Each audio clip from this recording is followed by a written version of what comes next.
بھائی وہ وزیر اعظم تھا، وہ بااختیار وزیر اعظم تھا جو بعد میں کہتا ہے میرے پاس تو اختیار ہی کوئی نہیں تھا، فیصلہ نہیں کرتا ہوں۔ وہ اتنا بااختیار وزیر اعظم تھا کہ اس وقت تو وہ قوم کے جو آپ کا آرمی چیف ہے اس کو قوم کا باپ بھی ڈکلیئر کر دیا تھا انہوں نے۔ بٹ دیٹ ڈزنٹ مین کہ وہ سیاست بااختیار نہیں ہوتی۔ وہ جو اس وقت کی حکومت تھی، وہ جو اس وقت لیڈر تھا جو کہ اپنی پارٹی کو ایک ایز اے بالکل ڈکٹیٹر کے طور پہ چلاتا ہے، آپ دیکھیں کہ پوری پارٹی، وہ کہتے ہیں نا جمہوریت تو سب سے ساری پارٹی تو ایک بندے کے ریوالو کرتی، اس وقت بھی پوری حکومت ایک بندے پہ ریوالو کرتی تھی۔ اس وقت بھی ان کو تھا بات چیت کرو بات چیت کرو بات چیت کرو، اور وہ جس چیز کے پیچھے پڑ جاتا ہے کہ بات چیت کرو بات چیت کرو۔ اور جو اس وقت ڈی جی آئی تھے وہ کدھر ہے اس وقت، جن کو انہوں نے اپنی سیاست کے لیے استعمال کیا؟ آپ یہ ادارے پہ نہیں لگا سکتے، یہ شخصیات کا کھیل تھا۔ بھائی وہ وزیر اعظم تھا، وہ بااختیار وزیر اعظم تھا جو بعد میں کہتا ہے میرے پاس تو اختیار ہی کوئی نہیں تھا، فیصلہ نہیں کرتا ہوں۔ وہ اتنا بااختیار وزیر اعظم تھا کہ اس وقت تو وہ قوم کے جو آپ کا آرمی چیف ہے اس کو قوم کا باپ بھی ڈکلیئر کر دیا تھا انہوں نے۔ یہ کام تو اتنا اختیار تو کسی وزیر اعظم کے پاس نہیں تھا آج تک 1947 سے کہ وہ کسی آرمی چیف کو قوم کا باپ ڈکلیئر کر دے۔ ہمیں تو یہ پتہ ہے کہ قوم کا ایک ہی باپ ہے، قائد اعظم محمد علی جناح، وہ عظیم شخصیت جس نے یہ ملک بنایا، اور قوم کا ایک ہی شاعر ہے حکیم الامت علامہ اقبال۔ ہم تو اس کو پڑھ کے سے آئے تھے، یہ ایک نیا قوم کا باپ لے کے آگے تھے، کیونکہ ان کی سیاست جو سی اس وقت یہ ڈیمانڈ کرتی تھی۔ تو آپ جو سے نا ان کو انڈر پلے نہ کریں۔ وہ جو ابھی بھی بیٹھ کے کہتے ہیں کہ آپریشن نہیں ہونے دیں گے، ابھی بھی کہتے ہیں کہ بات چیت سے مسئلہ حل کرو، وہ جو خبط ادھر تھا وہ خبط ابھی بھی ہے۔ تو ان سے کوئی پوچھے کہ آپ کو کیا محبت ہے ان طالبان سے، ان دہشت گردوں کے ساتھ، آپ کو ان کی پرورٹڈ آئیڈیالوجی کے ساتھ آپ کو کیا محبت ہے؟ کس کے کہنے پہ آپ یہ پورا کا پورا پاکستان کو اور اپنے صوبے کو تو جھونک رہے ہیں اس آگ میں، جس کا ایندھن بن رہے ہیں آپ کے بچے، جس کی وجہ سے وہاں پہ ترقی نہیں ہو رہی، وہاں پہ کاروبار نہیں آ رہا، وہاں پہ سیکیورٹی نہیں فیل ہو رہی لوگوں کو، اور اس کے کتنے ایلز ہیں جو آگے جا رہے ہیں۔ سوال یہ ہے کہ کبھی ان فتنہ الخوارج نے، ان دہشت گردوں نے کبھی ان پہ حملہ کیوں نہیں کیا؟ ہر پولیٹیکل پارٹی پہ، ان کے عمائدین پہ، ان کے لیڈروں پہ حملہ کیا یا نہیں کیا؟ چاہے وہ اے این پی ہو، چاہے وہ جے یو آئی ہو، چاہے وہ پیپلز پارٹی ہو، چاہے وہ نون لیگ ہو، حملہ ہوا یا نہیں ہوا؟ ان پہ کیوں نہیں کرتے؟ کیونکہ آج وہ آپ کو نظر آ رہا ہے، وہ خود کہتے ہیں کہ ہم غیر مقبول، کس میں مقبولیت چاہتے ہیں؟ فتنہ الخوارج میں۔ کن کے منظور نظر بننا چاہتے ہیں؟ فتنہ الخوارج کے۔ کہتے ہیں کہ اتنے دہشت گرد مارے گئے اور اتنے، کوئی دہشت گرد نہیں ہوتا۔ پھر کون ہوتا ہے یار دہشت گرد نہیں ہوتا؟ یہ کون ہے؟ ان سے پوچھ لیں کون ہے۔ ایک دفعہ پھر جو ملٹری آپریشن کی تیاری کی جا رہی ہے، تو ہم یہ مطالبہ کرتے ہیں کہ ہم یہاں پر کوئی ملٹری آپریشن نہیں مانتے۔ ہم یہ چاہتے ہیں کہ اس سرزمین پہ ملٹری آپریشن نہ ہو۔ ملٹری آپریشن تو 20 سال سے ہو رہا ہے، بڑے آپریشن ہو گئے ہیں، 22,000 چھوٹے آپریشن انہوں نے کر دیے ہیں۔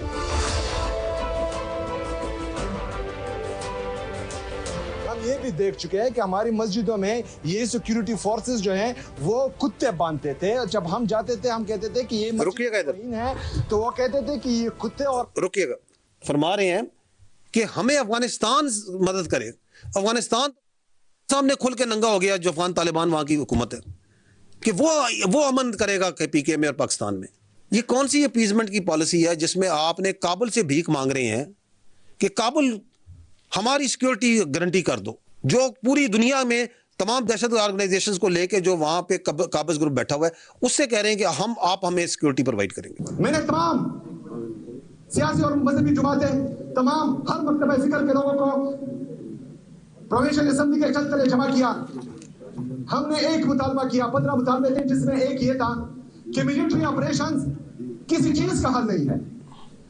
تمام سیاسی اور مذہبی جماعتیں خیبر پختونخوا کے ہر مکتبہ فکر کے لوگ یہ بار بار کہہ رہے ہیں کہ ملٹری آپریشن کسی مسئلے کا حل نہیں ہے، لیکن ملٹری آپریشن کی تیاری ہو رہی ہے۔ تو یہ نظام کا چلنا نہیں ہے، یہ بدماشی ہے۔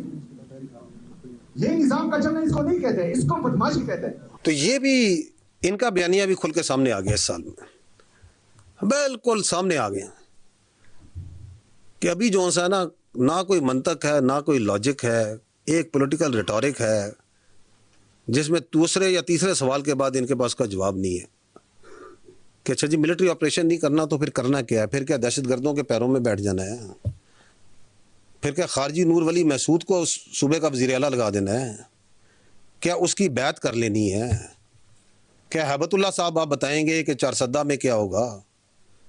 کیا خیبر پختونخوا کی جو بچیاں ہیں 50% جو آبادی ہے اس کو اسکولوں سے اٹھا دیں، کالجوں سے اٹھا دیں، اس کو بند کر دیں کہیں پہ غاروں میں؟ کرنا کیا ہے پھر؟ کوئی جواب نہیں اس چیز کا۔ دیکھیں پاکستان افغان طالبان ایک ڈیفیکٹو ان کا رول ہے یا نہیں ہے؟ وہاں پہ کابل میں کس کا رول ہے؟ افغان طالبان کا۔ کیا پاکستان 2021 سے 2025 کے درمیان آپ نے افغان طالبان سے انگیج کیا یا نہیں کیا؟ تو پہلی بات تو یہ کہ جو آپ کہہ رہے ہیں کہ آپ نے بات چیت کی، تو آپ نے یہ بات چیت کوئی نئی بات نہیں کی، کیونکہ وہ جو کہتے ہیں نا کہ بات چیت کریں ان کو بھی ہم یاد دہانی کراتے رہتے ہیں۔ پاکستان افغان طالبان کے ساتھ 2021 سے بارہا بات چیت کر چکا ہے۔ تو what is new about it, about that legitimacy? Because وہاں پہ ایک ایگریمنٹ دوحہ ہوا جس میں ایک افغان طالبان کے درمیان ہوا اور اس وقت کی جو انٹرنیشنل کولیشن فورسز ہیں ان کے درمیان ہوا، اس کے نتیجے میں ان کو سپیس ملی اور یہ کابل میں آ کے قابض ہو گئے۔ تو ڈیفیکٹو تو وہی انہی کا رول ہے نا۔ ابھی آپ نے اگر کسی سے بات کرنی ہے افغانستان کے اندر جتنے یہ معاملات ہیں تو یو ہیو ٹو، اگر آپ نے بات کرنی ہے تو آپ نے کس سے بات کرنی ہے؟ اس کے علاوہ کون سی اینٹیز سے بات کریں گے جو اپنے آپ کو ساتھ انٹرم افغان گورنمنٹ کہلواتے بھی ہیں، وداؤٹ کسی الیکشن، وداؤٹ کسی لیگل مینڈیٹ کے کہلواتے بھی ہیں۔ And we have been talking, آپ کے وزیر خارجہ کے وزٹ ہو چکے ہیں 4 کابل میں، آپ کے وزیر دفاع اور ISI کے جو ہیڈ ہیں وہ 2 وزٹ کر چکے ہیں، نمائندہ خصوصی کے 5 وزٹ ہیں۔ یہ میں بات کر رہا ہوں 2021 سے 24-25 کے درمیان۔ سیکٹری لیول پہ 5 وزٹ ہیں، نیشنل سیکورٹی ایڈوائزر کا وزٹ ہے، جوائنٹ کوارڈینیشن کمیٹی کی 8 میٹنگز ہیں، بارڈر فلیگ میٹنگز اسی کے ساتھ آپ 225 کر چکے ہیں، احتجاجی مراسلے آپ 836 دے چکے ہیں، 13 ڈمارچ دے چکے ہیں۔ کس کے ساتھ کر رہے ہیں؟ انہی کے ساتھ کر رہے ہیں نا۔ تو وہ تو we are talking and on single point agenda سے شروع میں بات کر رہے ہیں۔ اب آپ نے جب اس بائیلیٹرل بات چیت میں کوئی فائدہ نہیں ہوا تو دین آپ کے جو، اور یہ گئے کون تھے؟ جب آپ نے کانٹیکسٹ ٹھیک ہونا چاہیے نا، once you punish them in October, تو یہ پھر اس کے بعد وہ دوڑے گئے کہ جی ہمیں قطر اور پھر دوست ممالک آئے، اور جو وہ بات چیت ہوئی اس میں Pakistan has been absolutely clear کہ ہمارا آپ سے ایک سنگولر مسئلہ ہے کہ آپ یہ جو اپنی سوائل کو ٹیررزم میں استعمال کر رہے ہیں پاکستان کے خلاف، برائے مہربانی یہ نہ کریں۔ یہ ثبوت ہیں، یہ چیزیں ہیں، اور ادھر ایک ویریفائیبل میکنزم بنا دیں۔ اگر آپ ہم دونوں مل کے نہیں بنانا چاہتے، اب تھرڈ پارٹی ہے اس سے بنوا دیں جو ویریفائی کرے کہ واٹ ایور از کمنگ، اس کے اندر کوئی دہشت گردی نہیں آ رہی، کوئی اسلحہ نہیں آ رہا، کوئی RDX نہیں آ رہی، کسی قسم کا ایکسپلوسو نہیں آ رہا، کوئی سوسائڈ بمبرز نہیں آ رہے۔ Make a verifiable mechanism. اگر کوئی واقعہ ہوتا ہے تو وہ میکنزم یہ کہے کہ ہاں جی اس کے پیچھے جو ہے افغان کنیکشن تھا یا نہیں تھا۔ اس سے زیادہ واضح کھل کے اوپن بات کیا ہو سکتی ہے؟ سو why are we talking with them? Who is the de facto? Because they are the de facto ruler and we are very logical people. The state of Pakistan is absolutely logical.